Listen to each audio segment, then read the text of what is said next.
to my channel. Don't forget to like and subscribe and all the good stuff. We're going to go into some true crime here. Here's a story. Get the tissues ready. It's a super sad one. Breaks my heart, but I also think it would be a good one to share with you guys. So let's get into it. This is the story of Samantha Ford. Samantha Ford was married to Stephen Ford. Samantha Ford is 38 years old, so the same as Stephen. They were your stereotypical, quote-unquote, normal family, fell in love, got engaged, got married. Unfortunately, there was a little struggle for them to conceive and get pregnant. They actually ended up doing IVF, which gave them two beautiful babies named Jake and Chloe.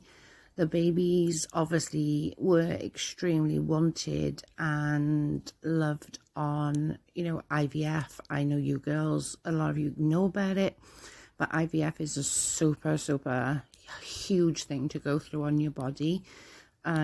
You have from day one of your cycle, you have one injection per day. Then at like cycle day 10ish, you end up having 2 injections per day.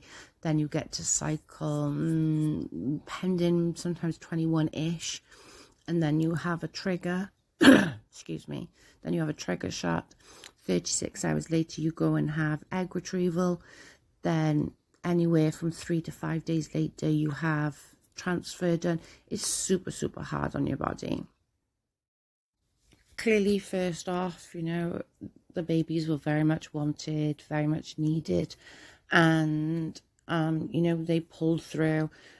The statistics on divorce after IVF is actually super high. It is super stressful for a couple just going through the process, let alone having babies on top of that, etc. The beautiful babies, they really did, they really was loved.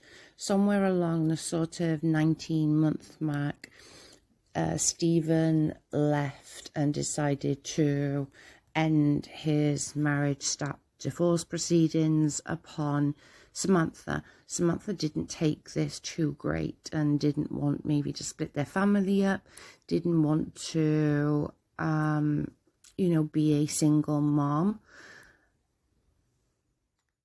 During the night of the December 26th to the early hours of the 27th, Samantha decided that she was going to drown the twins and then proceed to try and kill herself. She took the twins to the bathroom, filled the bath up with water, and decided that that was the day that she was going to make her husband regret ever leaving them, make him regret the fact that he couldn't deal with and being proceeded to go with her.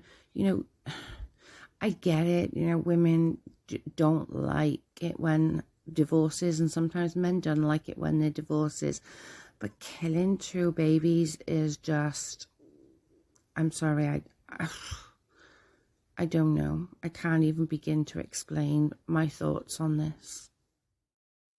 As the police got to the house and realised, obviously, that both the children had been deceased, they returned to the hospital and charged her or arrested her. When she was released from hospital, she was obviously released straight to police custody. They then charged her with the death of these 2 amazingly beautiful babies. Just crazy. It went to the Old Bailey. She actually proceeded to do a plea deal and pleaded guilty to manslaughter rather than the murder of Chloe and Jake. In August 2019, Samantha pleaded to manslaughter of 2 charges and was sentenced to 10 years. That's 5 years each child.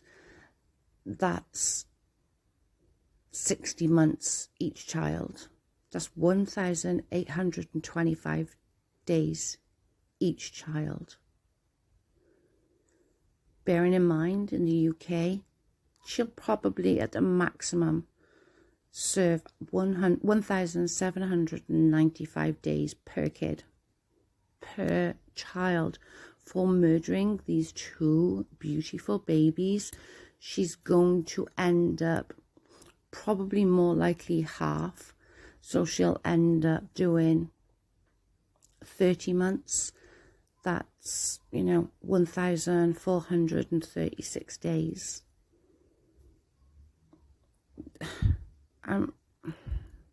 That's the most likely that she will. And she's not even in a prison. She's in a mental hospital. So she could even be released earlier. Are these babies' lives really worth 1,825 days? Just take that into account. 1,825 days. And that's if she serves the maximum 10 years. 5 years each baby. Final thoughts on this case? It's legitimately heartbreaking. I just don't understand our legal system here, that these 2 babies are worth 10 years. 5 years apiece. Just, I can't even begin to imagine how the father is feeling. Like, revenge for what? For not wanting to be in a relationship with you? This is just, I think this is one of the most heartbreaking stories, especially as, like, guys, to go through IVF, I swear to God, is emotionally and physically draining. A lot of couples get divorced after IVF. It is that stressful on a marriage. But you got what you wanted. You got your babies. And most women who have gone through IVF like over the top protective of their children because they've wanted them for such an extent of time. Do you know what I'm saying? And you went through, God, I don't know how many cycles you went through to get the babies, but you went through a minimum of 1 cycle.